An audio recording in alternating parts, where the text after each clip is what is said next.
A very good evening and welcome to State of Business, our television's primetime business news bulletin. I'm Madhushyatava Palakumar. Let's take a look at the headlines first. Second day of Congress for Consensus in Pediatrics and Child Health held today. And post-budget press conference by the National Chamber of Commerce held in Colombo. Now the stories in detail. The 6th Global Congress for Consensus in Pediatricians and Child Health was inaugurated in Colombo yesterday under the patronage of President Maithripala Sirisena. The event will conclude on 15th November. The Congress is organized by the Sri Lanka College of Pediatricians in parallel to the annual general meeting of the Pediatric Specialist Association. Over 250 pediatric specialists from 42 countries participate in the summit. The summit aims to bring is an innovative and stimulating global academic debate platform searching for consensus and agreements on main child health pathologies, management options of pediatric health problems, difficulties faced and controversies. The President of the National Chamber of Commerce, Sujeeva Samaravir, appreciated the efforts taken by the government in order to improve the national economy. He also highlighted the initiatives taken by the government to encourage business development within the country. Samaravir expressed these views reviewing the 2018 budget at a post-budget press conference organized by the National Chamber of Commerce held in Colombo today. We are very happy to note that the encouragement given on the policies decided by the government for improvement of the national economy. What we really want is the policies and not merely, a budget should not confine only to social benefits. But we see that in this budget there is a certain emphasis on the national policies which the government is embarking on. And we are happy that this kind of policies have been articulated and they're trying to implement it within the next year. We are also happy that with the women empowerment has been talked about in the elections. 25% quota has been already approved by the government, where you have to empower them economically. Therefore, in line with that thinking, I think the Honourable Minister of Finance has thought that we must improve the economic conditions of the people.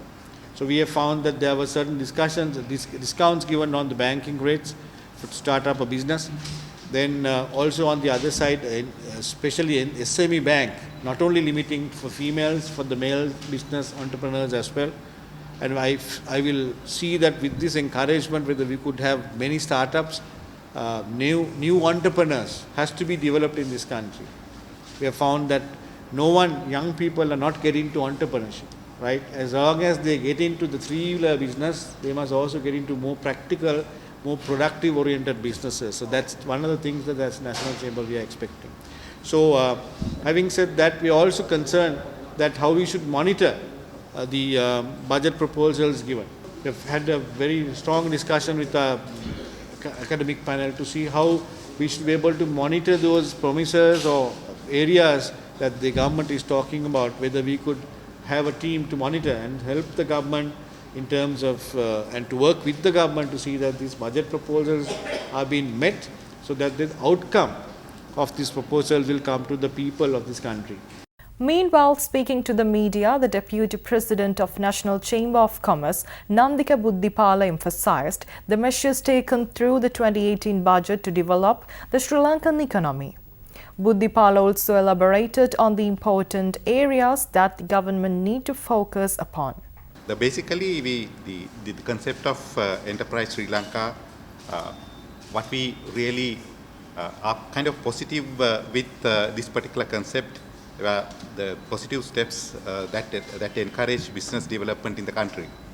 The concept of government is proposing the development of women and youth entrepreneurs through introduction of the Enterprise Sri Lanka credit scheme and the agri sector development as well we kind of appreciate.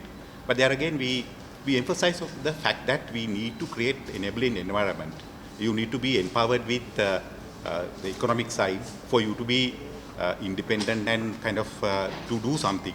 But not only that particular aspect, we know the population-wise 51% of women, but still when we look at most of the places, most of the organizations, most of the government as well as private organizations, unfortunately, they are in the second or third or fourth tier.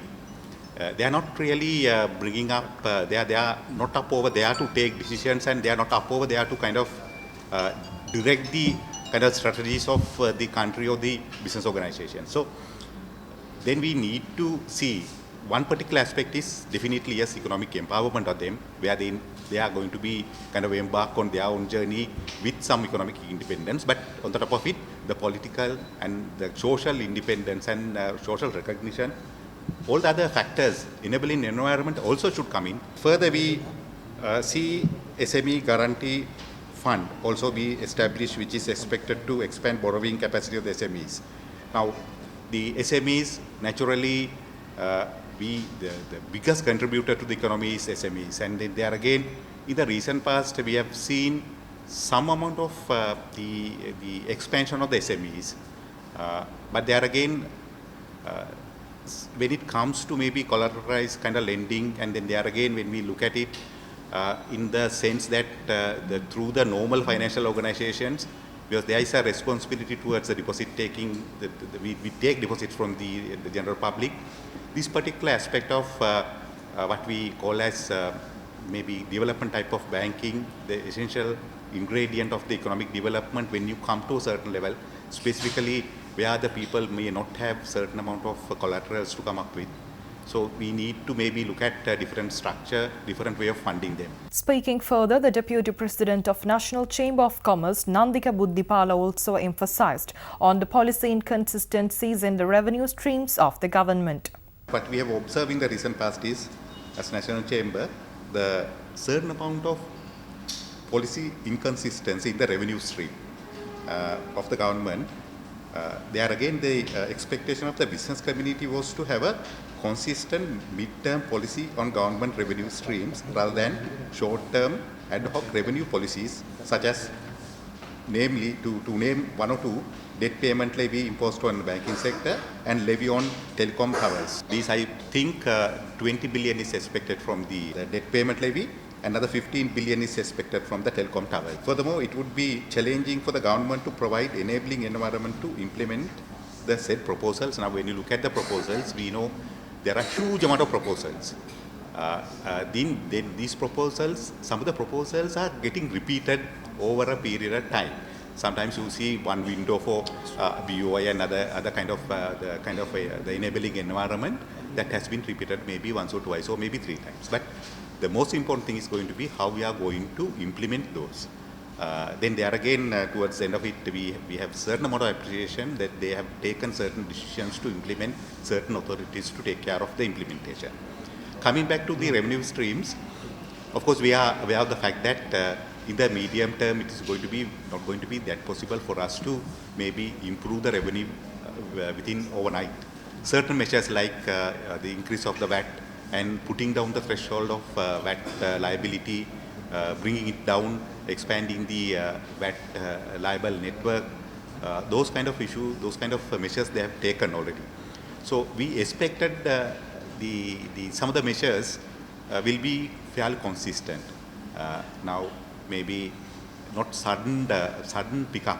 The budget, we thought the revenue stream is going to get pretty much streamlined through the Inland Revenue Act.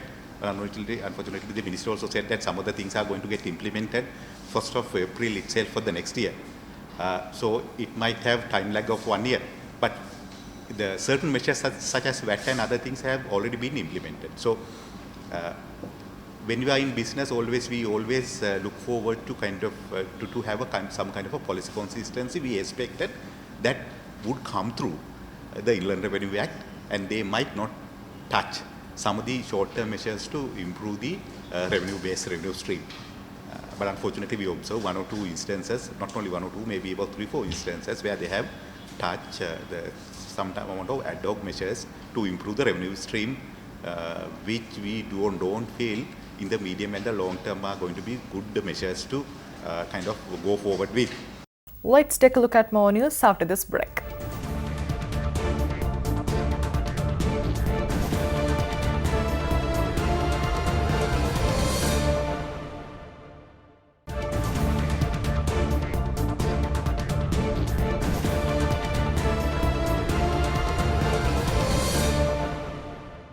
Welcome back. Addressing a weekly press conference this morning, UPF MP Vasudeva Nanayakkara expressed his views regarding the 2018 budget which was presented in Parliament on Thursday. මේ අයවැය ජනතා විරෝධී විදේශ ගැති අයවැය. අපිට මේ සඳහා බලන්න තියෙන්නේ මේ භූමියේ ඉඩකඩම් අපට අහිමි වෙනවා. විදේශිකයන්ට ඇවිල්ලා සල්ලි තියෙන හැටියට ගන්න පුළුවන්. මේක ලස්සන රටක්, සාරවත් භූමියක්, විශාල මුදල් තියෙන විදේශිකයන්ට ඒව අරගන්න පුළුවන්. මේ ක්‍රියාදාමයේ ඉක්මන් කළ යුතුයි කියලා මේ අයවැයෙන් කියන්නේ. විදේශිකයන්ට මේ රටේ දේශීය මහධනපති පන්තියට මේ රටේ තියෙන සියලු සම්පත් දේපල අයිති කර ගැනීමට ඉක්මන් ඉඩකඩ සලස්වන වැඩපිළිවෙලක් මේ අයවෙන් ඉදිරිපත් කළා තියෙනවා. මේ රටේ අපට පාලනය කළ නොහැකි බලයකට යටත් වෙන්නට නියමිත වෙනවා. දැන් හිතන්න තෙල් වල මිල වැඩි වෙනවා. ලෝකේ මොකද්ද කරන්න පුළුවන්? තෙල් වල මිල වේගයෙන් වැඩි වෙන පටන් ගත්තොත් අපේ ආදායම වැඩි නොවි අපට තෙල් මිලට මුහුණ දෙන්න වුණොත් අපි ඔක්කොම හිඟන්න වෙනවා. Speaking during a media briefing held in Colombo today, former Minister Bandala Gunawardena voiced his views regarding the 2018 budget, alleging that it is a conspiracy of 4 topics. රටේ ජනතාවගේ ජීවන වියදම ඇතුළු දැවෙන ප්‍රශ්න කිසිවකට විසඳුමක් නැහැ. ඊටාම කුමන්ත්‍රණකාරී ලෙස මාධ්‍ය හරහා ඊටාම සූක්ෂම ලෙස කතා කරන්න හදලා තියෙන්නේ මාතෘකා 4ක්.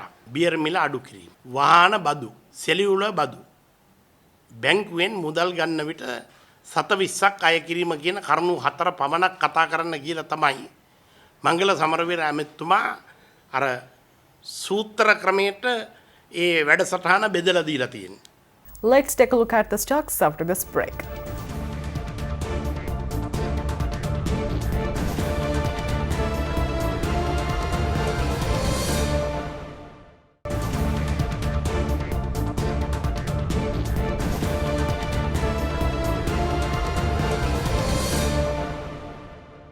Welcome back.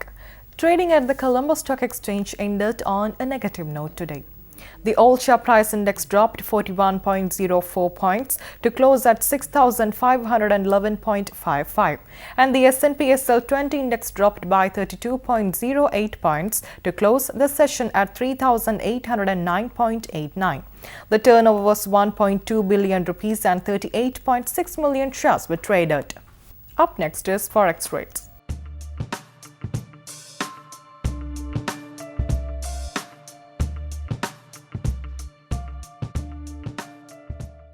With that, we wrap up State of Business for the day. We'll meet you tomorrow at the same time with more latest news. Until then, take care. Good night.